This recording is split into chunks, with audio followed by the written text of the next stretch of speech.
Did we lose Mr. Blaze?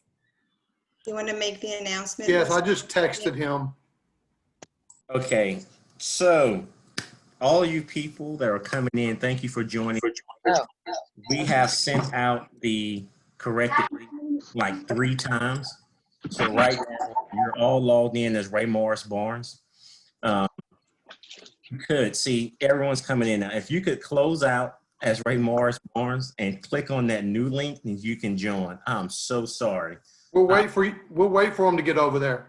Yes, even though we don't know who they are. But if you check your email, we sent the corrected link. We sent it out twice. If you'll click that, you can join back in.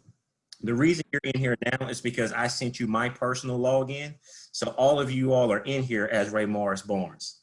So if you'll just close out and click that new one, then you can join us.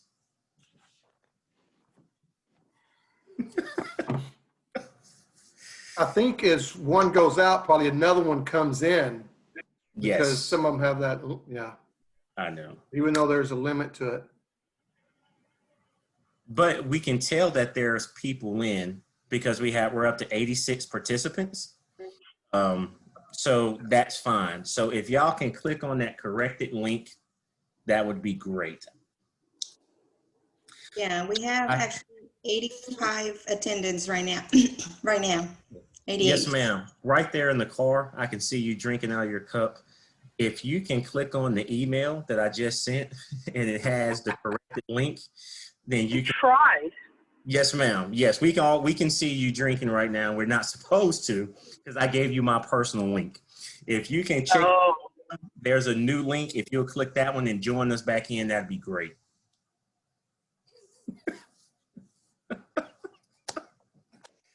Oh man. Gonna be a fun Friday. It is. To all the new Ray Morris Barnes is joining us. Thank you for joining us. Can you close out and open up the last email that I just sent you with the correct link so you can join us? We're getting close. We are getting close. We only have one additional Ray Morris Barnes right now.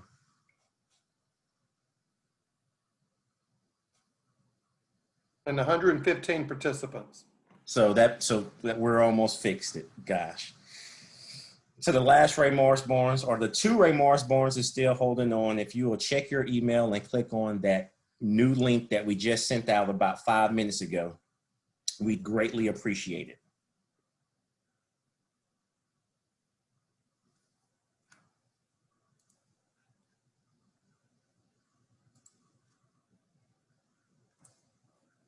All right, it's 6:07. We're going to get started. We may have a few more Ray Morris Barnes just join in here, and that's fine. It's 6:07, class of 2023. Thank you for joining us tonight. My name right here on screen is Ray Morris Barnes, and I am proud to be your principal, and thank you for joining us. You probably see 3 additional Ray Morris Barneses on the screen now.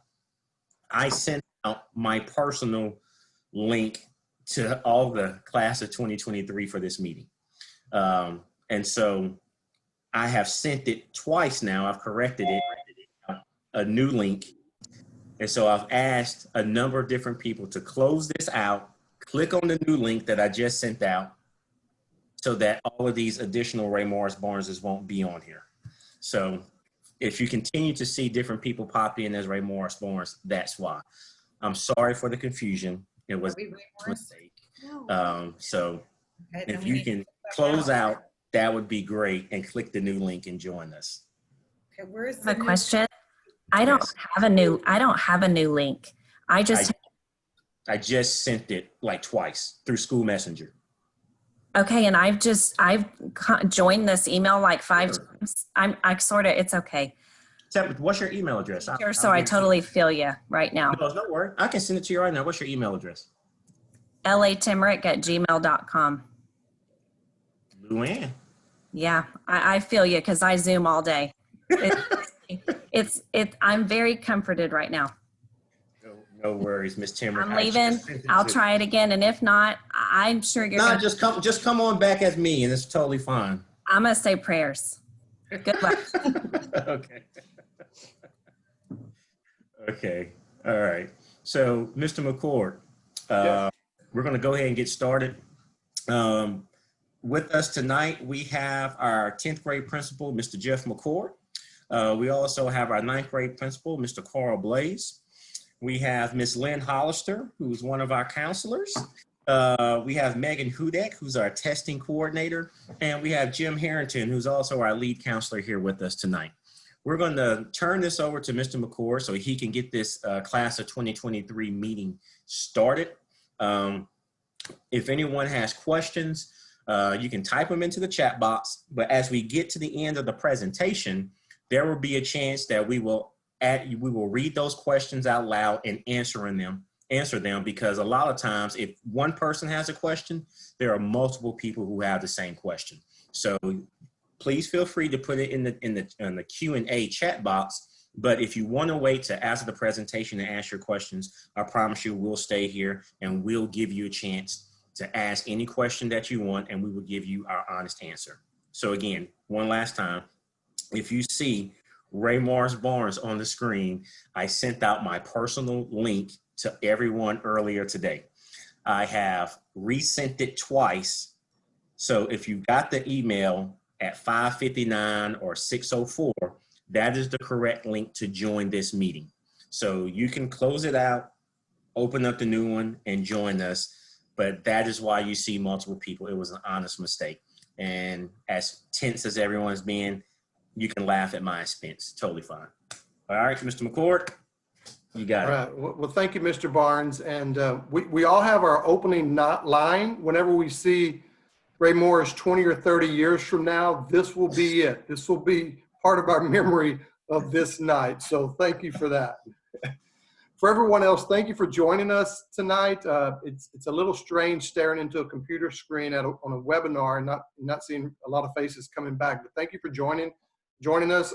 Last night I sat in with the 9th grade webinar, and I just thought back to a year ago when we were all packed into the library and we were talking about the class of 2023. There were a lot of parents that were really anxious about, especially if it was your first child to come to high school, what was that going to look like? And I was thinking about that because last night in the chat box, we were getting all of those questions that you were asking last year as someone that was interested in what high school life was going to be like for your child. And fast forward a year later, certainly we wish we were back in that library, but here we are on a webinar. But our goals are going to be the same tonight, is we're going to hope that we're going to be able to put your mind at ease a little bit with what's going to begin happening on Tuesday, and also answer some questions that we would normally answer regardless of the circumstances. And if you ask questions in the chat box, people will answer those throughout the session. But the ones like Mr. Barnes said that are really common, he will come back at the end and he will go over and explain those things, because we know that there's going to be a lot of questions about what Tuesday is going to look like, and you'll have some other questions as well. But just feel free to shoot those questions, and some of them will be answered as we go, and then others will be repeated as the night goes on. But we're going to go ahead and get started. I'm going to show you a quick screenshot with my information.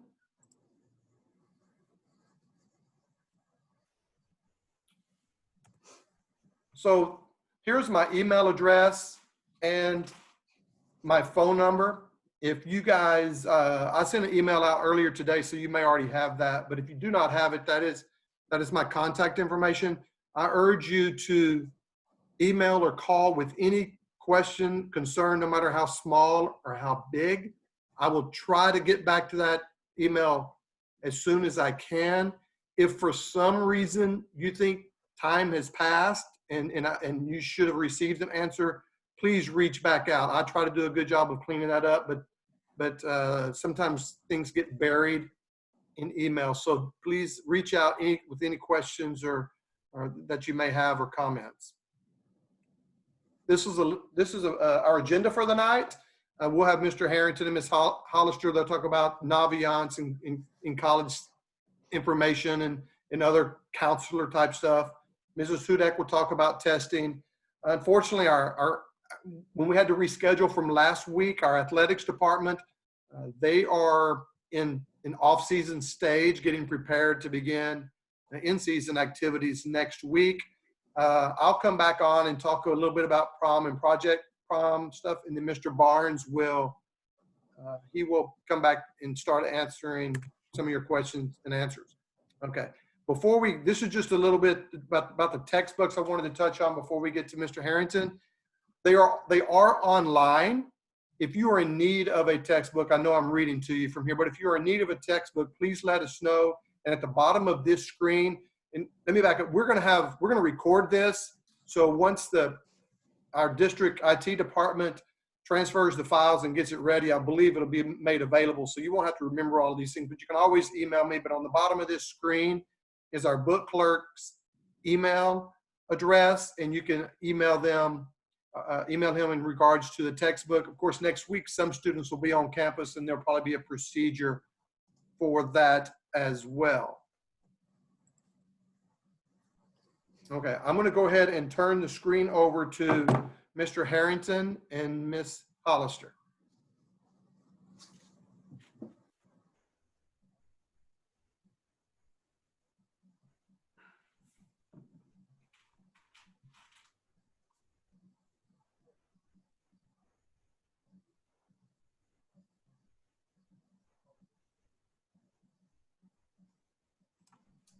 Jim, are you talking?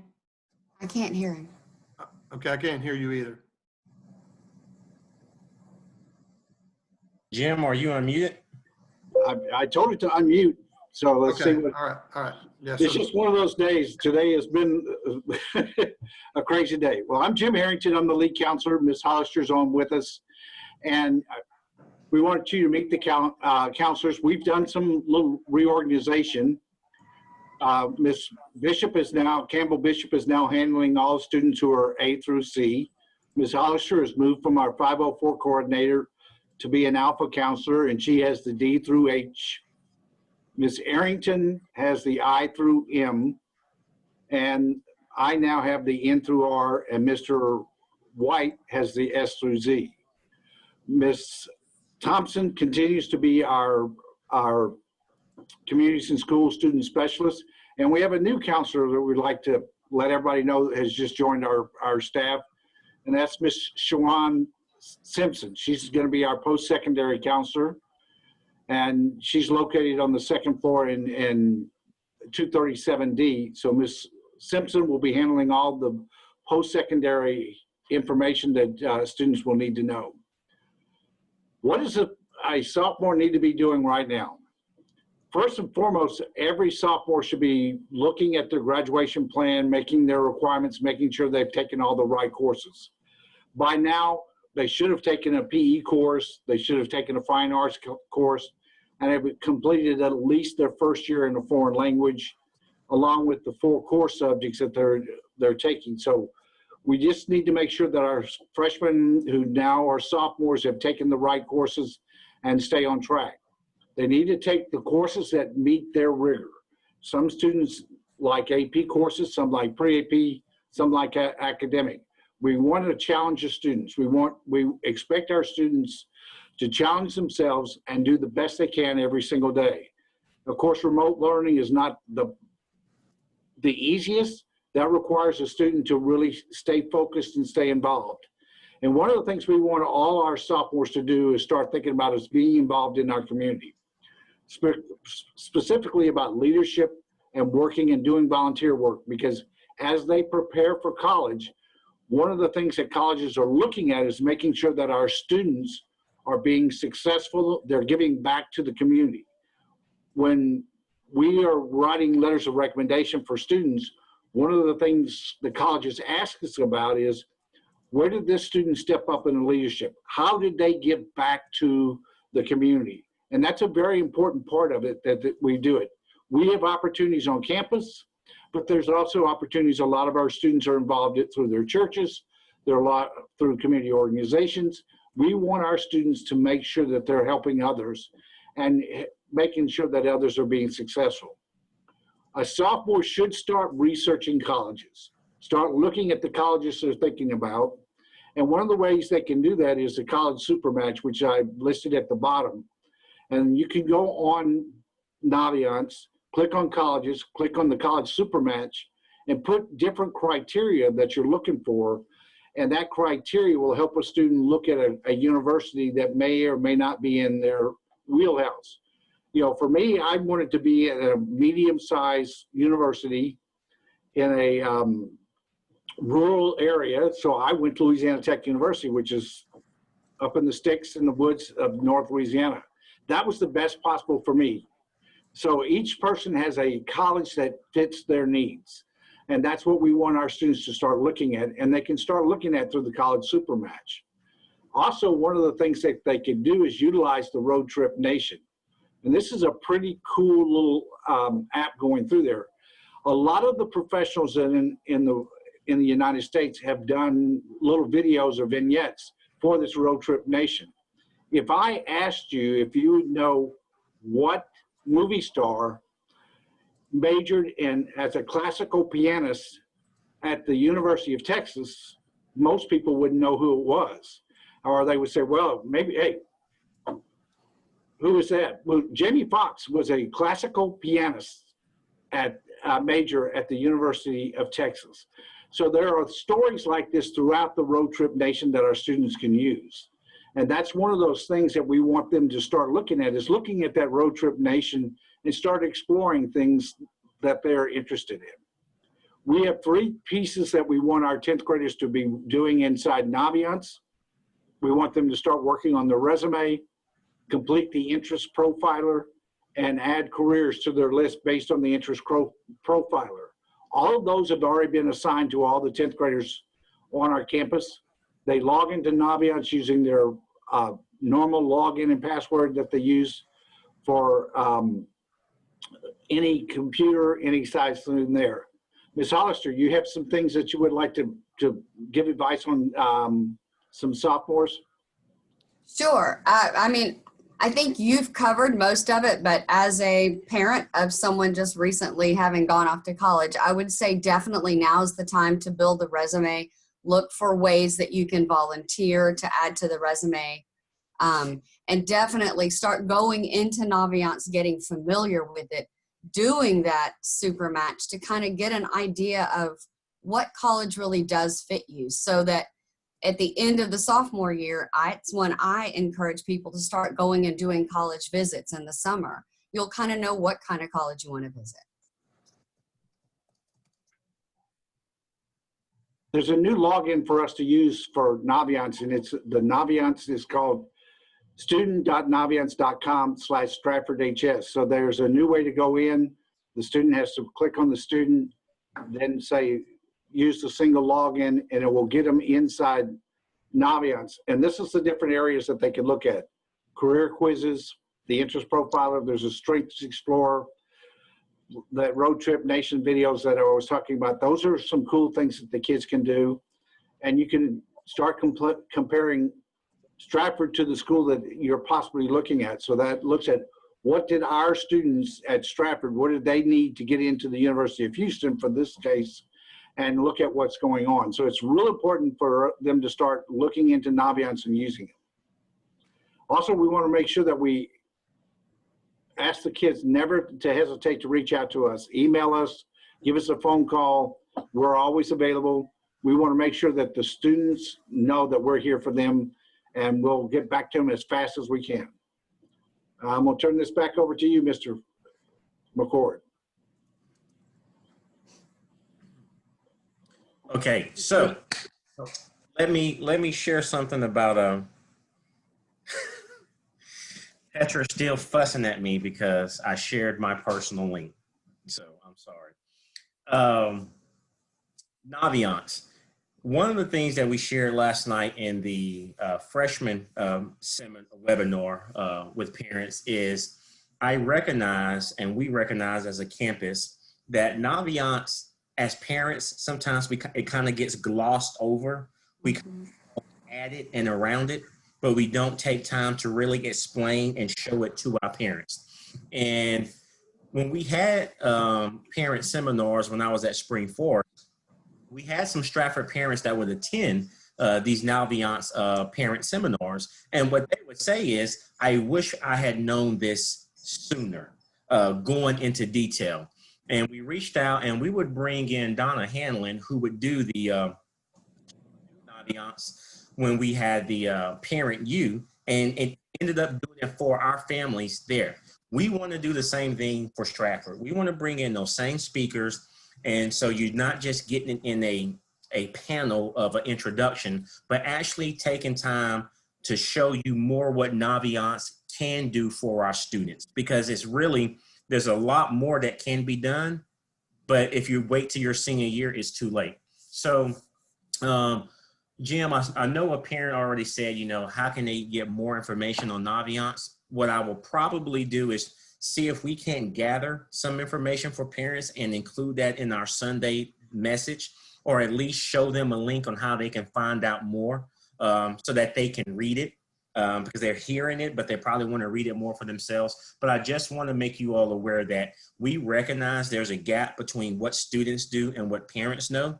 And we're going to make a great effort this year to close that gap so that you are better equipped to utilize Navients for your students before they become juniors and seniors.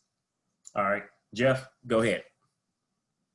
Okay, it's not going to stay with me long. Ms. Hudak, you want to talk about testing? Hi, everybody. Let me go ahead and get my presentation up for you all so that we can discuss some of the upcoming tests for our sophomores.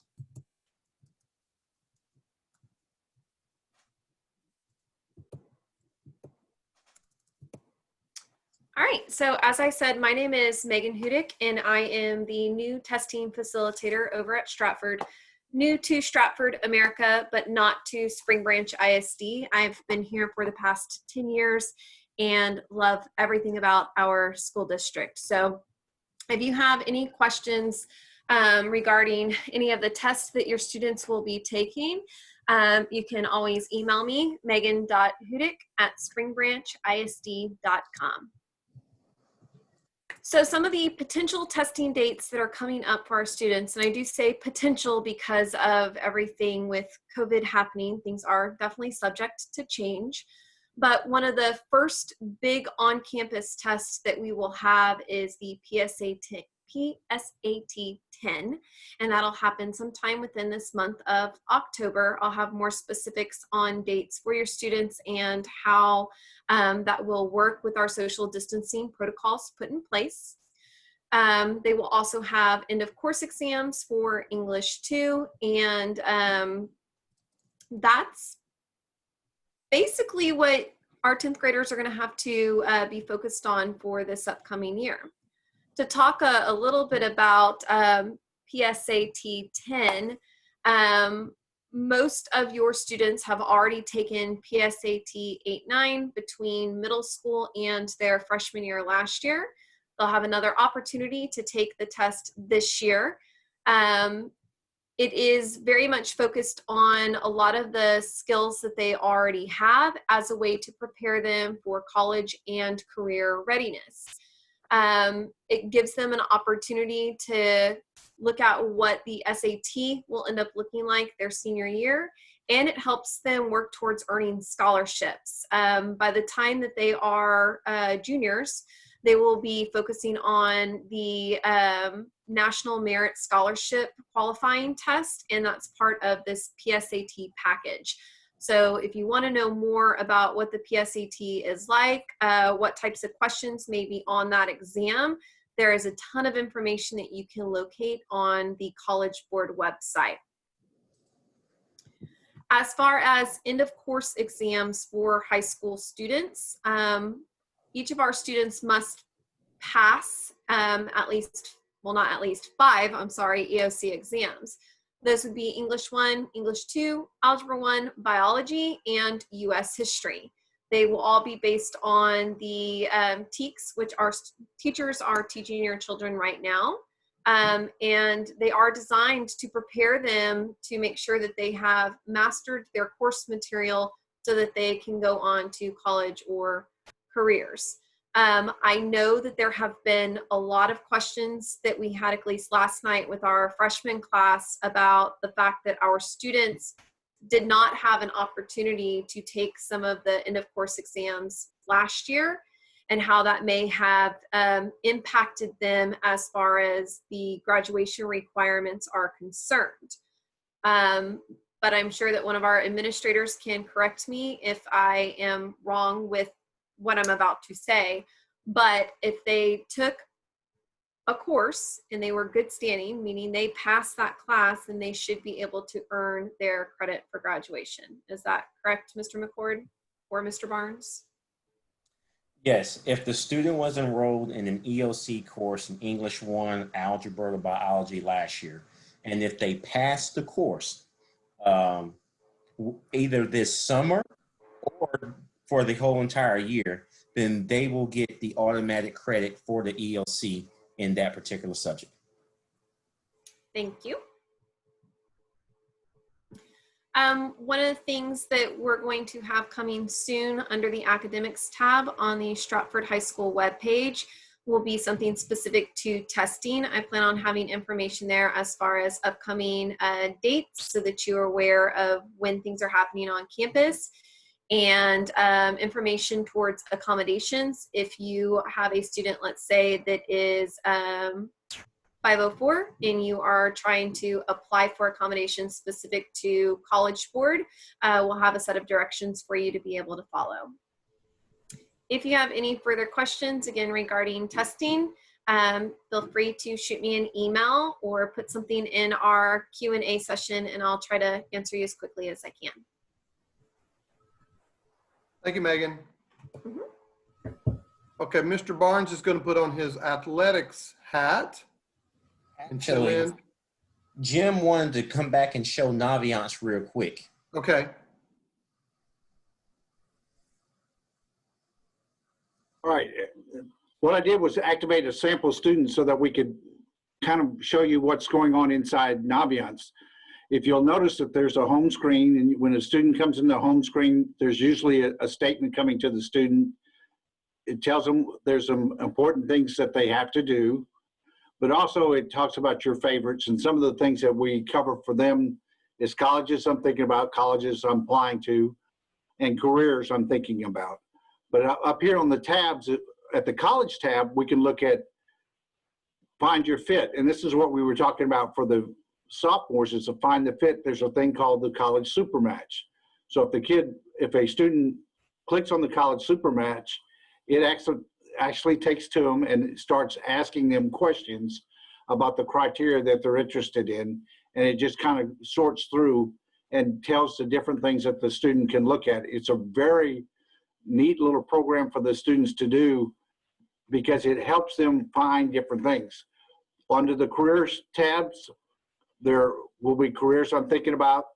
They can take a test for explore their careers, or they can take a trip on the Road Trip Nation, which is what I really like for students to start using, because there are a lot of neat interviews going on through there. The About Me is things that a student can do. One of the things the student can do is write their own goals. They can take assessments looking at them. There's surveys that we actually sent out, and they can tell us about their post-secondary plans. And then their My Planner is a place where kids can keep their things to do. Like if they really wanted to use Naviance every single day, they could write themselves a list and under the to-dos and say, this is what I need to do today. And they could keep this would give them a reminder. So Naviance is a one-stop shop. It's really what we use it for as counselors, is to be able to send transcripts and our letters of recommendation, plus the teacher letters of recommendation to the colleges. But freshmen, sophomores, and juniors should be using it to help build their resume, help look at where they are, help start looking at the colleges.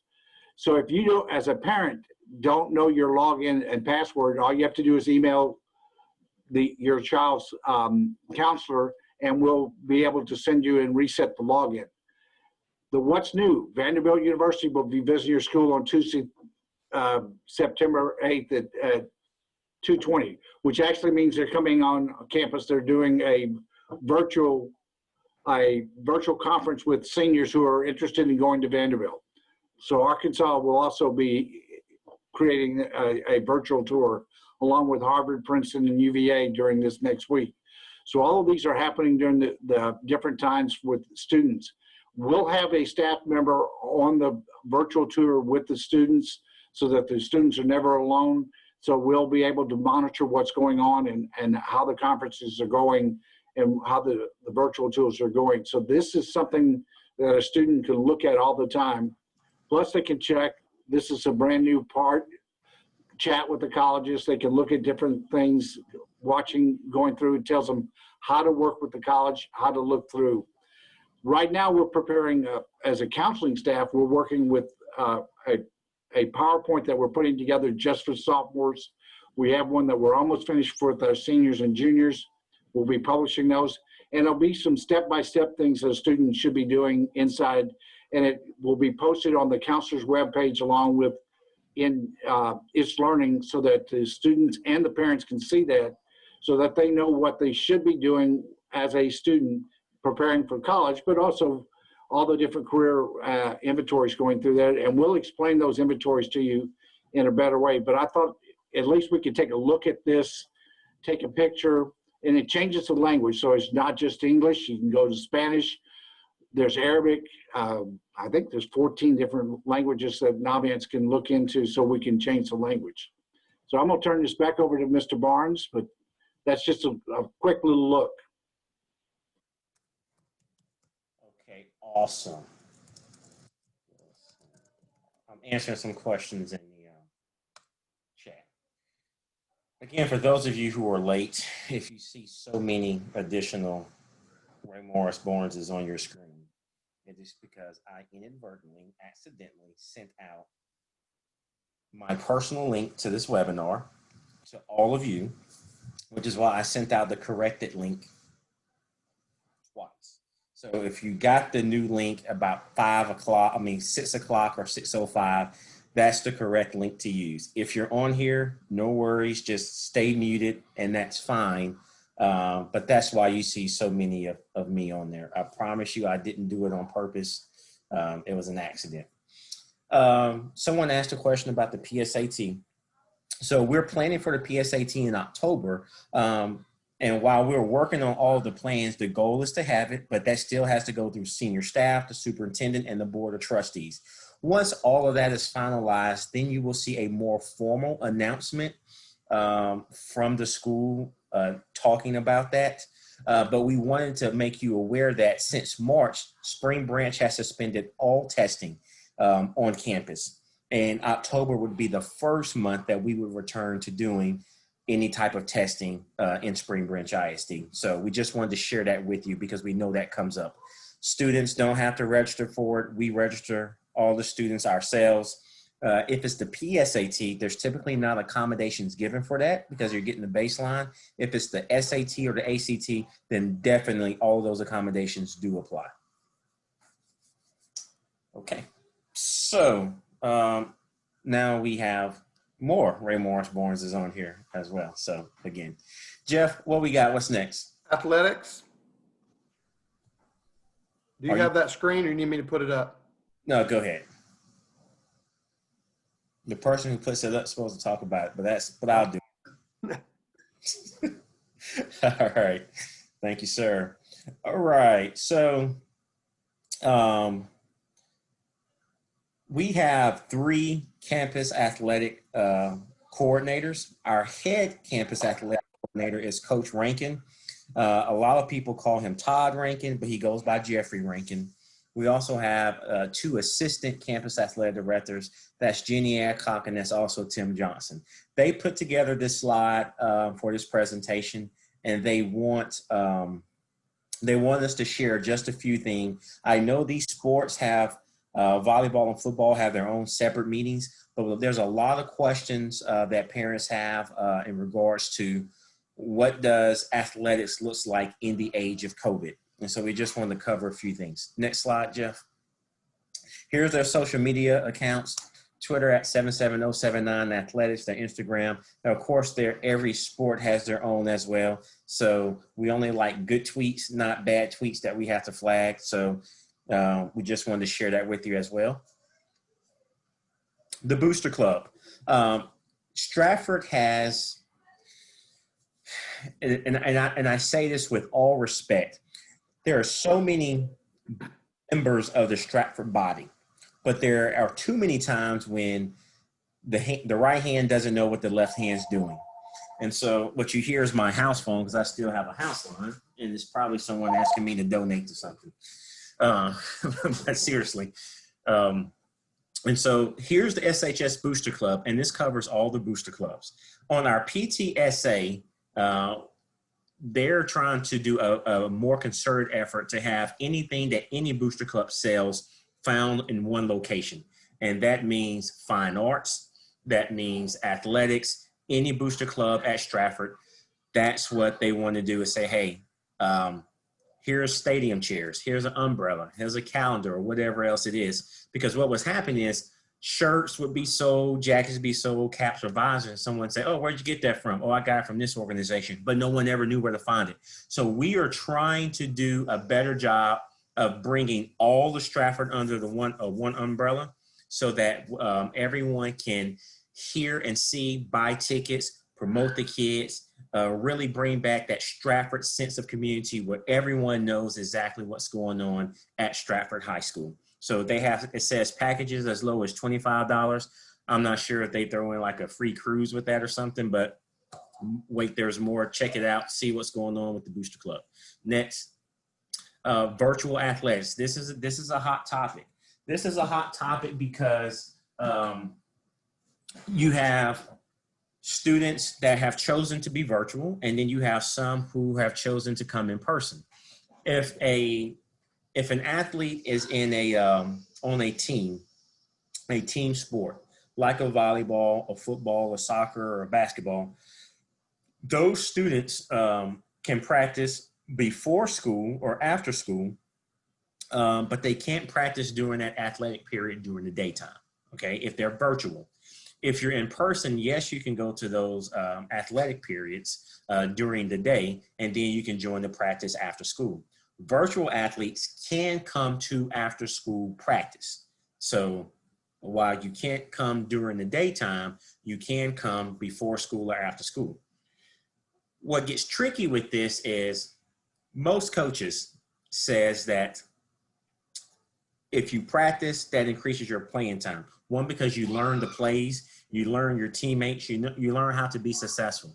It is hard to just be virtual in practice and never practice with the team and show up on game day and expect to have that chemistry with your teammates. So while we're not going to say you're not going to be allowed on the team, if you don't practice before or after school with the team, then it's going to be hard to earn playing time. It's different for individual sports. Like if you play tennis or golf and you were a virtual athlete, you can still get that work in after school, but because you're a team of playing for the team of Stratford, then that's okay. Your playing time won't be detrimental, unless you're, shooting like a 110 or something, when everyone else is shooting like a 75 or an 80 or so forth. So that's the only thing I really want to highlight, is that you're not permitted to come during the athletic period, or for band, or for Spartanaires, or for theater arts. You can't just pick and choose which class you come to in person and say, I want to come for this elective or for this fine arts, but for math, science, social studies, English, I'm going to stay home and do that. It's either all or nothing. But if you are coming before school or after school, then you do need to fill out that parent acknowledgement form and the mask form. I know there are a lot of people got that message last night, and some parents that were virtual said, hey, I got this. Does this mean I'm in person? No, that was a mistake. You shouldn't have got that. So only if you're coming to the school in any capacity, before school, after school, or during school, do you need to fill out that form. All right, next slide, Jeff. COVID-19. As far as COVID-19 goes, it is not going to be a free-for-all in the locker rooms. when students are changing. The coaches have to be extremely careful when it comes to the number of students that they allow to go in, to take a shower, to get changed and rotate out, and to clean their lockers. So they'll specifically give that information from those programs. I can also tell you that choir, for instance, when students participate in choir, not only do they have a face shield, but they also have a mask as well, because they're singing and thrusting and projecting so much that it's a part of the choir requirement that they actually wear the mask and the shield. And Mr. Yancey also has specific protocols for band as well. So depending on what that specific extracurricular activity entails, those coaches and sponsors and directors will share more specific information, which looks different than what's allowed in the classroom. So don't say, hey, the math teacher says that this is good enough. If you're doing extracurricular, it might be a little more stringent upon what's allowed to happen. Go ahead. Can we back to that? Yeah, sure. It's just talking about social distancing, 6 feet apart when feasible. Make sure when you're coming to check in. I saw this with volleyball the other day. One student came in. Coach Archer did the temperature check. Coach Adcock checked the young lady off. And then the other students were spaced out 6 feet apart outside of the door, and then they came in. That is not an anomaly. That's just going to be the norm for this year. And so there'll be plenty of hand sanitizing and equipment for sanitizing stuff for equipment and for athletes as well. Next, Jeff. Okay, as of September 1st, it was 50% capacity in facilities. Coach Hershey is working with Cy-Fair to talk more about are things going to change. We also know that Governor Abbott will be releasing more information soon, maybe this week or this weekend, about some of our mask mandates and protocols. And so we are constantly waiting to hear from the state, local, and district level as far as any type of capacity or restrictions, whether they're being implemented or lifted. But as of now, 50% in the facilities, but more specific information will come out when it's in regards to how many tickets can be sold. Do they go to parents? Do they go to spectators and students and so forth? So we don't have those answers, but those conversations are happening.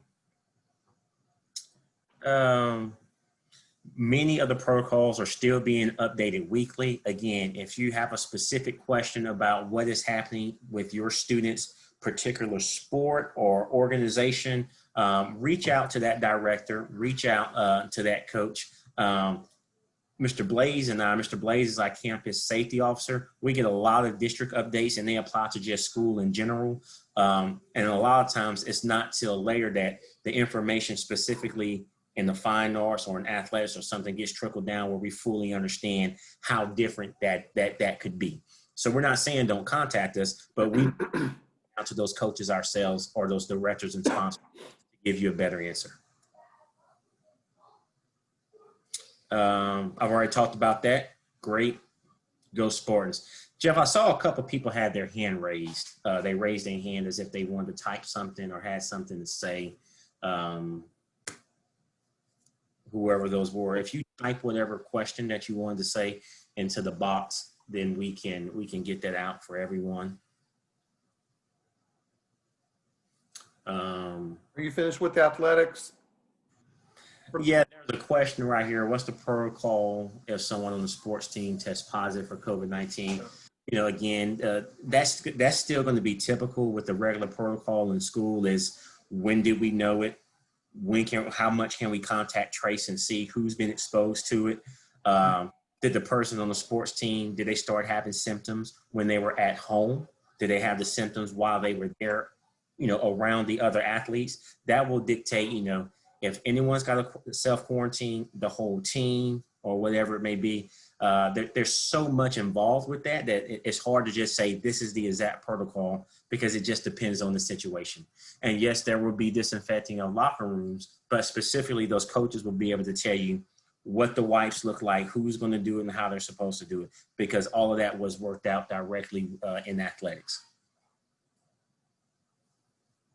And if your question hasn't been answered, we're getting close to the end. So if you want to put one in in the chat box, go ahead. I have one other topic to talk about briefly, and then we'll turn it over to question and answer. So if there's a question that you have, please put it in the chat box and we can get to it here in just a second.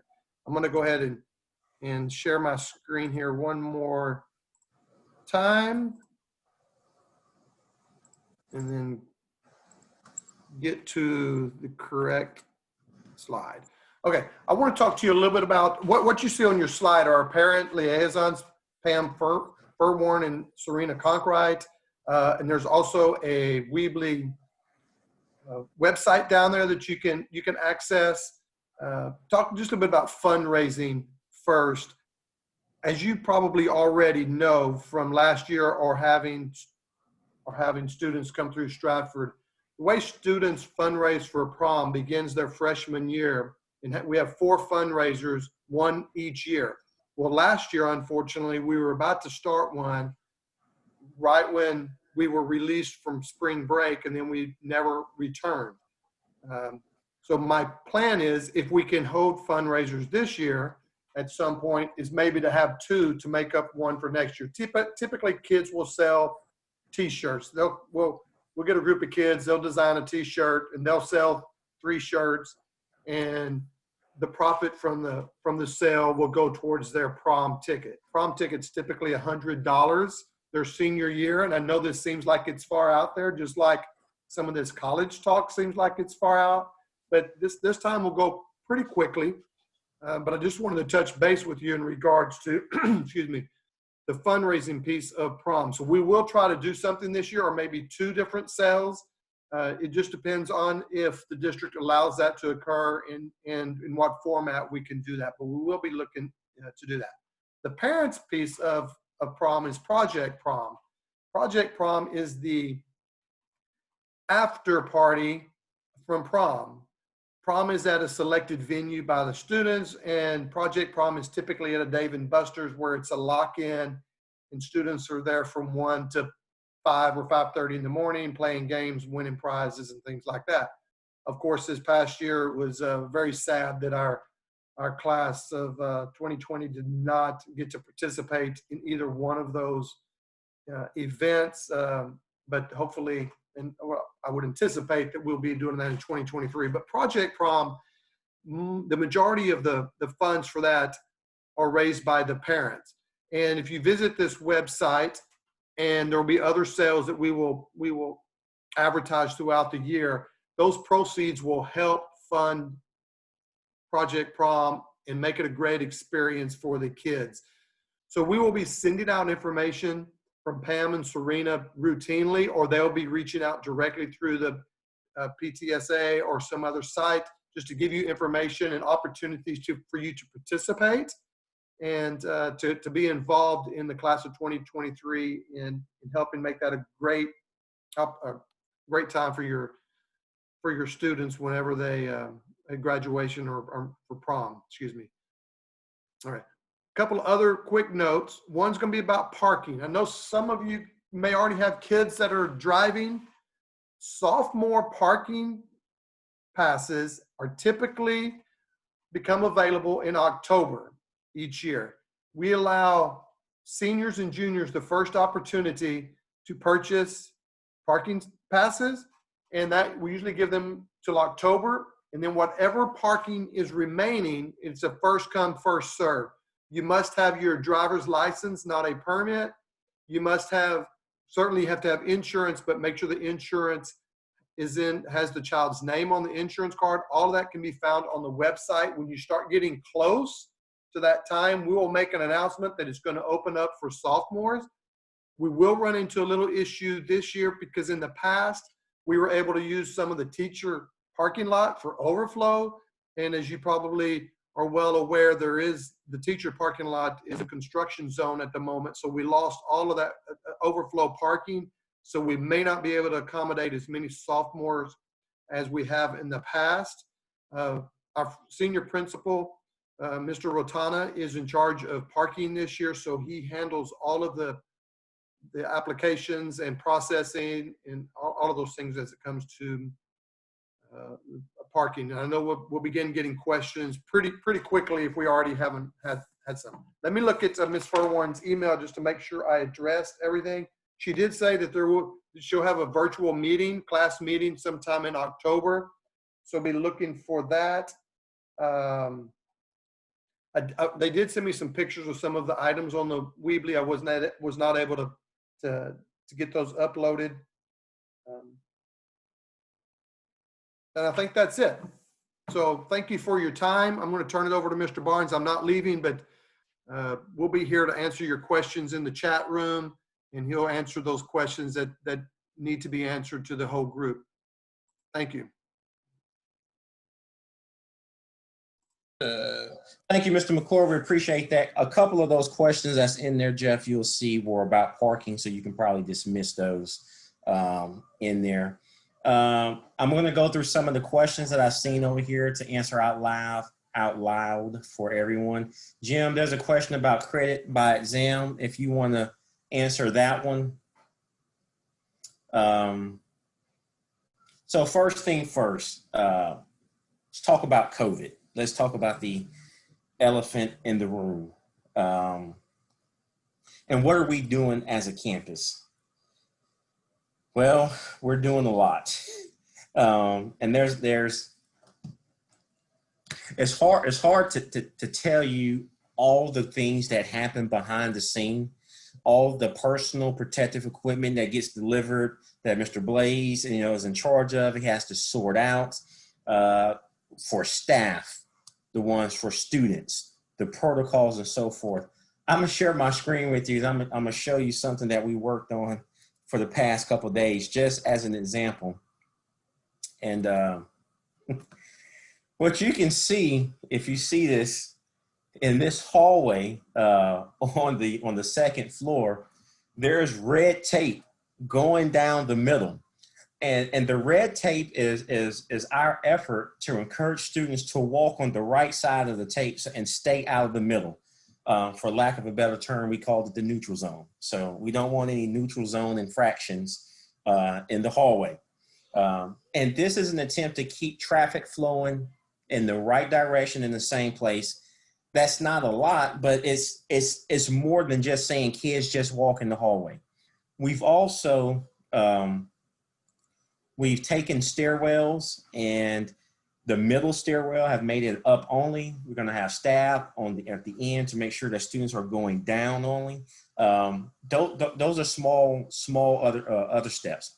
Mr. McCord took time today putting signs up on doors that enter into some of the wings and the pods and said entrance only or exit only, because we don't want kids to kind of cross each other.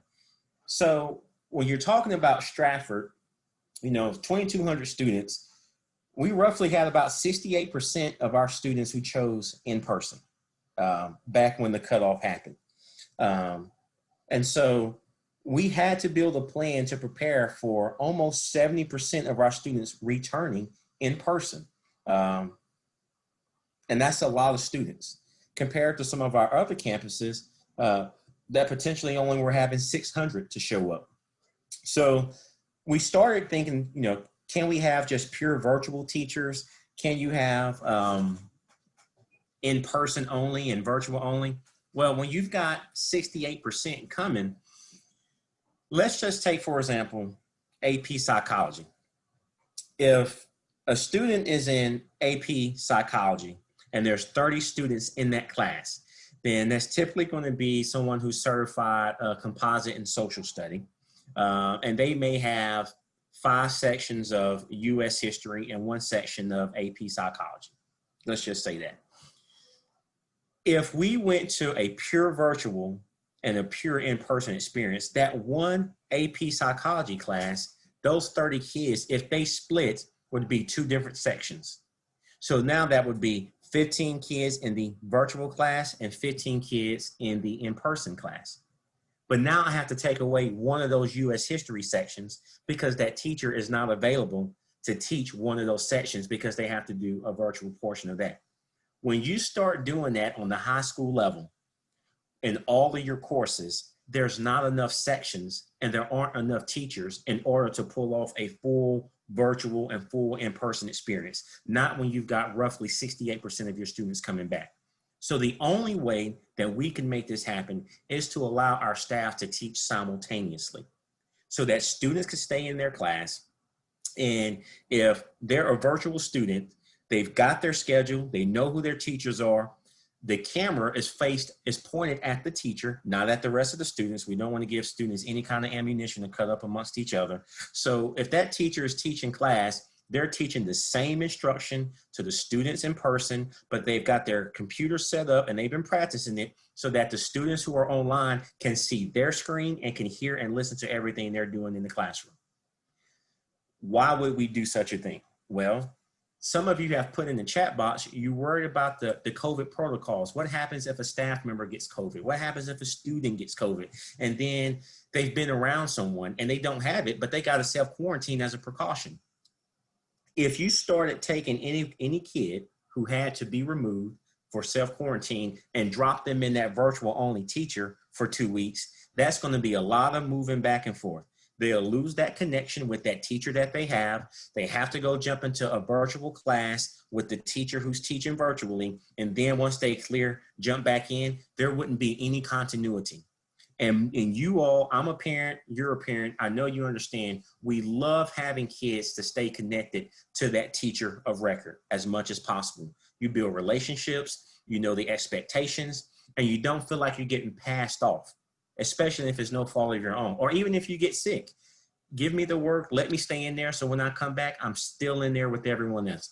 Those are some of the other reasons that we decided to do in-person and virtual simultaneously.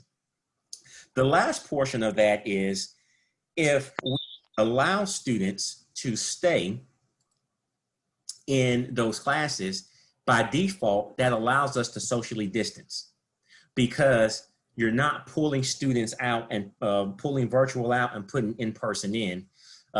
If there are 25 kids on the roster and 10 kids chose virtual, then there's only 15 students who are going to stay in that class. So there's not a lot of movement. So by default, you're actually increasing your opportunity to socially distance in class by allowing those kids to stay in there simultaneously instead of packing everyone in. It's 30 in person and then 30 virtually.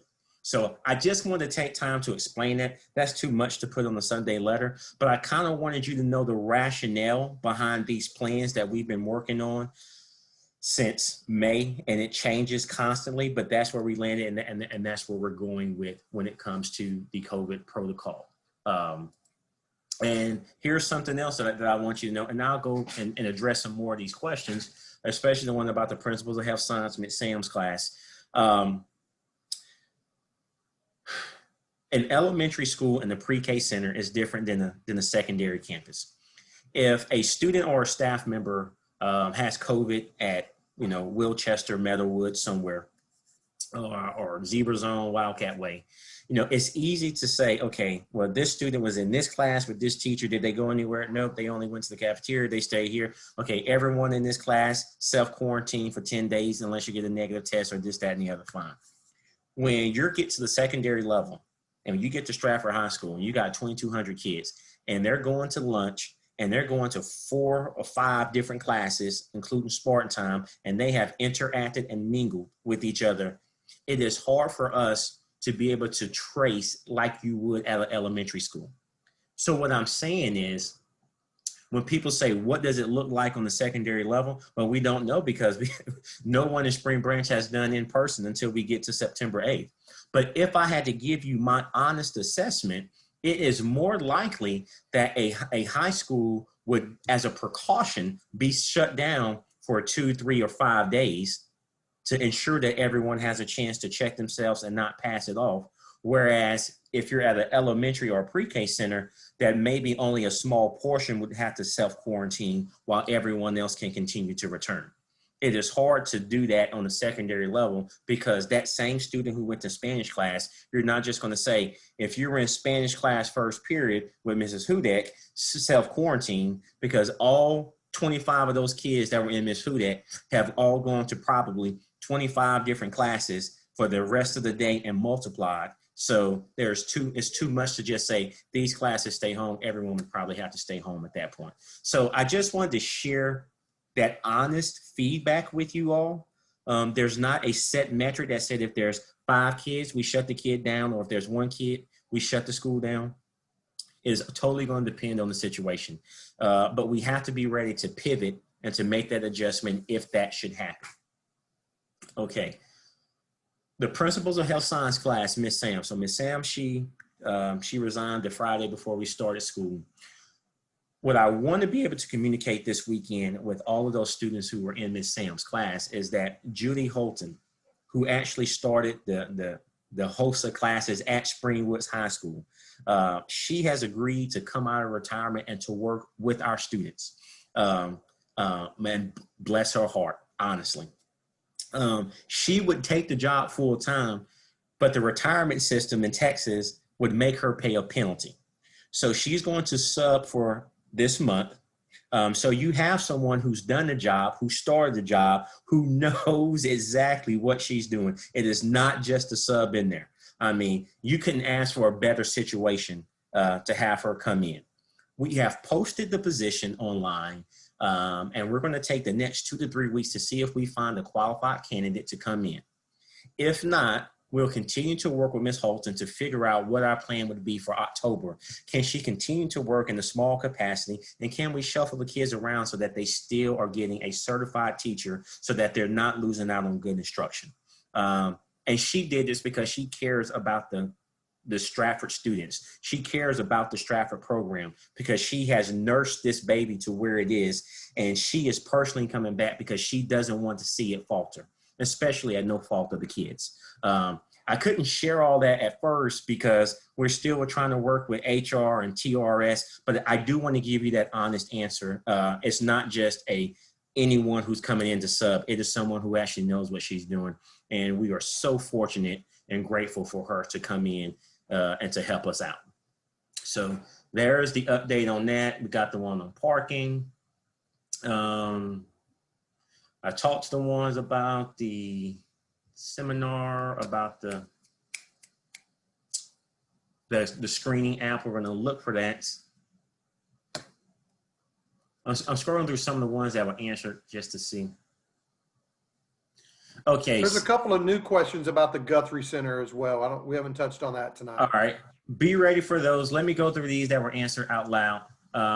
What year do students attend the college meetings that come to campus? Jim, is that typically juniors or is it open for any year or what? Generally, it's juniors and seniors, but if a sophomore wants to go and they email our post-secondary counselor, just depending on the situation and what class we're coming out of, that we'll let them attend.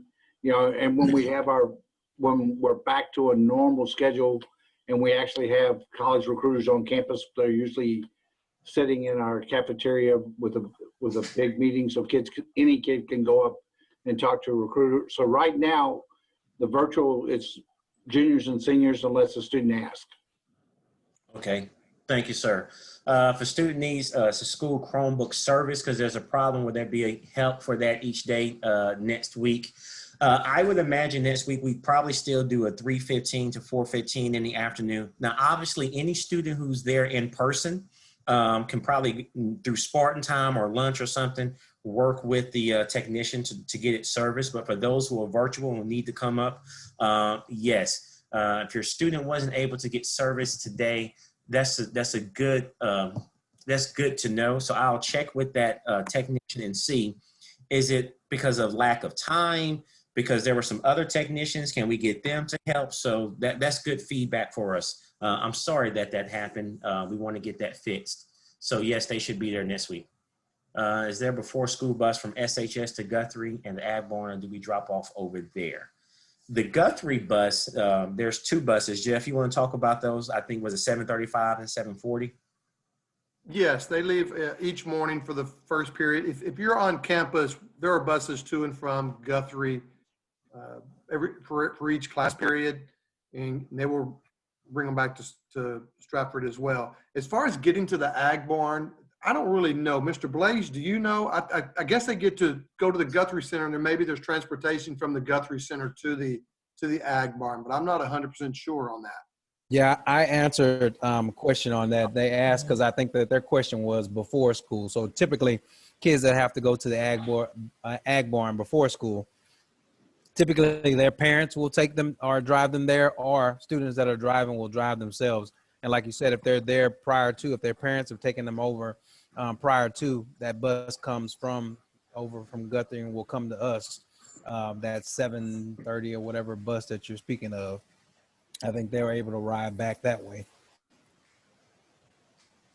Awesome. Great.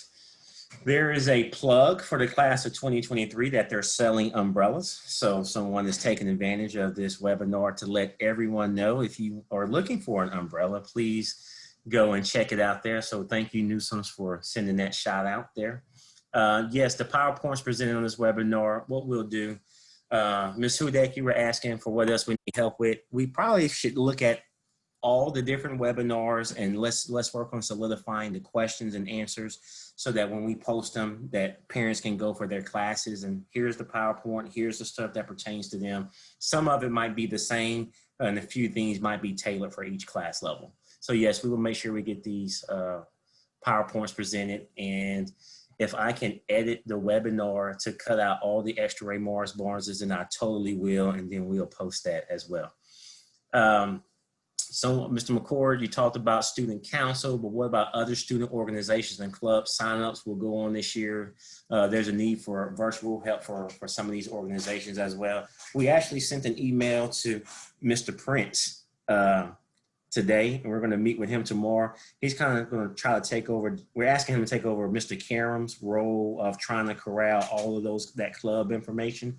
Our goal is if we can have the clubs continue, because the more students are connected, the better experience they have. So we don't want to cut it out. We just need to find a way to make sure that it's done differently and safely for all students, whether they're in person or virtually. So the answer is yes, but I don't have specifics for all of those clubs now because I have to talk with those sponsors to see what have they thought about doing. And some of those sponsors are talking to the students to try to gauge what direction they want to go in as well.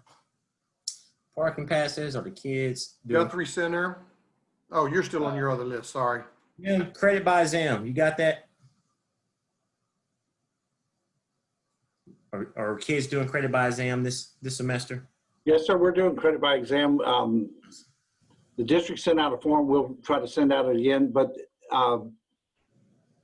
the language other than English, we can actually do that at our own pace. So as soon as we can get all that organized, we'll make sure that we send that out again. So the kids will send us the form, and then we will upload it into the district system. So we have to key it in personally for each kid. Okay. Mr. Harrington or Ms. Hollister will be able to answer those questions. If you want to send them an email directly, if you have questions about the CBE, they'll be more than happy to answer that for you. As principal health science, I've talked about the number of students. Yes, the teachers with schedules will be the same for when they come back on campus. Students choose virtual, can request switch back in class as desired to 7 weeks, however it is. All right, so I put this earlier, September 20th through September 27th. That is the window to make your next selection for the second 9 weeks. This week, and Mr. Blaze and Mr. McCord can tell you, and even the counselors, because they got a lot of this. I know we've had no less than 100 emails from different parents and students saying, can I switch from online to in-person, from in-person to online?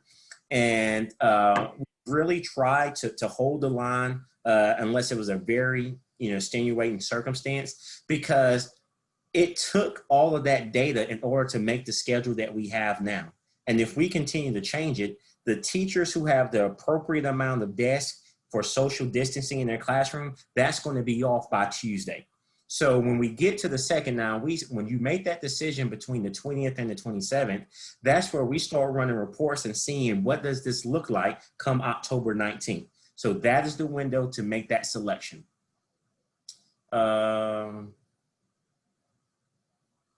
Great.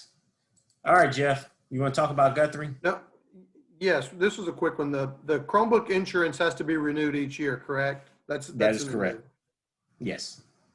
Yeah, so with Guthrie, what is going on right now is those students are attending Guthrie virtually, just like they are with Stratford teachers as well.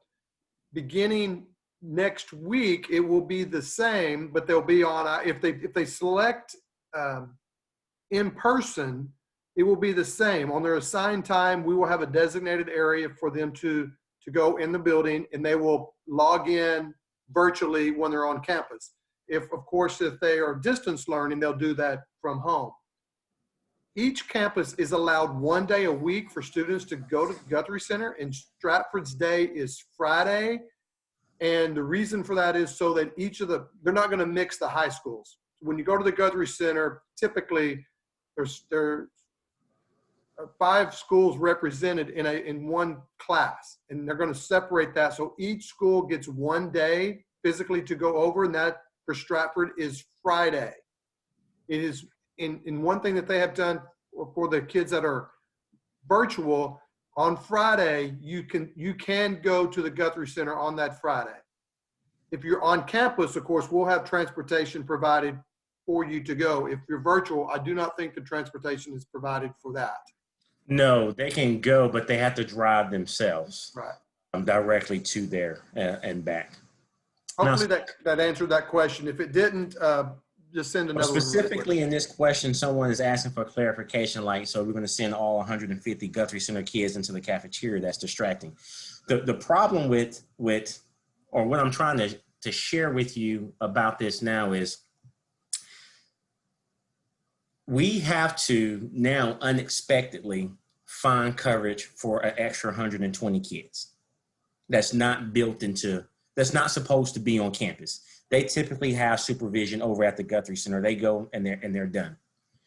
We're going to have to hire and employ and bring in extra substitutes daily in order to assist with this.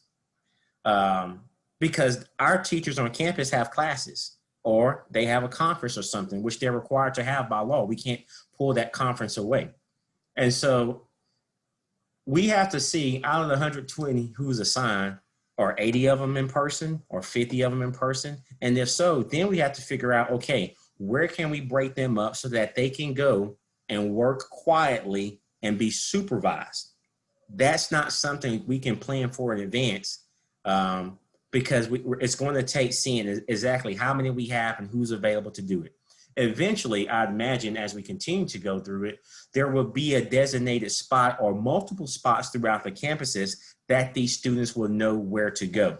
But we're going to have to work with them on it. And to tell them in advance, there's no way we can tell all those kids in advance because you can't put it on their schedule. You can't put it in there and say, if you're on campus, you go to room 210. That's going to have to be something, okay, here's this group of kids. This is who you're assigned to. When you're here for Guthrie Center, this is your reporting location. And we'll go through that portion. But that, unfortunately, is something we're going to have to work out as we go through it. But I just kind of wanted you to know the logistics behind it because there's not an assigned teacher at Stratford to supervise them. We're going to have to manually manipulate that situation to provide the appropriate coverage. One good suggestion for the kids is to bring earbuds so that they can plug in to listen to the teacher so they're not listening to everybody else. Good point. When they're doing virtual stuff right. Look like Mr. Blaze. That's what they need to do right now. Okay. It was earlier I saw the hands were raised. The two individuals who raised their hand, did their questions get answered? Do y'all know? I'm not sure. I don't know if they typed it in or not, but I did see them raise their hands. So I'm just trying to check and make sure. There aren't any other questions in the Okay, chat well, box. awesome. So in closing, what I would say is I hope you enjoyed the comedy relief of the multiple Ray Morris Barneses on this screen. I did. Oh yeah, I'm sure I won't hear the end of this.